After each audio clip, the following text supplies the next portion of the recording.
বিশাল tiger, জীবিত মানুষ খায় না।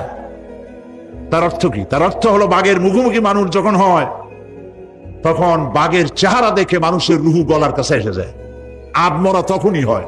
আমার ভক্তরা বলল যে সাফারি পার্ক আমাকে দেখাবে। তখন চলো সাফারি পার্ক কি? যে সব জন্তু জানোয়ার ছাড়িয়ে দেওয়া, ওর মধ্যে দিয়া গাড়ি নিয়ে যেতে হবে। তাই বললাম থাবা দিয়ে যদি গাড়ির গ্লাস গ্লাস ভাঙে?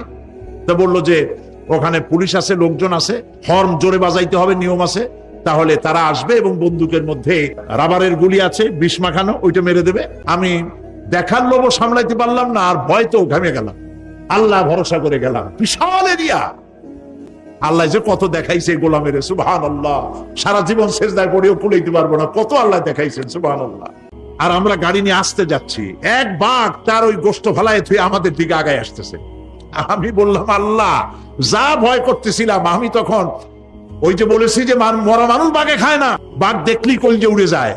আমার হার্ট বিট এত বাড়ছে আর আল্লাহ আল্লাহ করতেছি, দোয়া দুরুদ শেষ হয়ে গেছে পড়তে পড়তে। বাঘটা একেবারে গাড়ির কাছাকাছি আসছে, ইন্না লিল্লাহ পড়তে পড়তে সরে গেলাম। আল্লাহর মেহেরবানি, বাঘটাও কি মনে করলো এই যে ছোট্ট আল্লাহর ছোট্ট গোলাম, হরে খাইয়া কি হবে, বোঝা ছাড়িয়ে দিল আমার, ওই মনে করে। তার যা শক্তি, গাড়ির গায়ে যদি থাপ্পড় মারতো আমার টয়োটা গাড়ি ছিটকে আর এক জায়গায় পড়ে যেত। আল্লাহ বাঁচাই দিলেন, সুবহানাল্লাহ।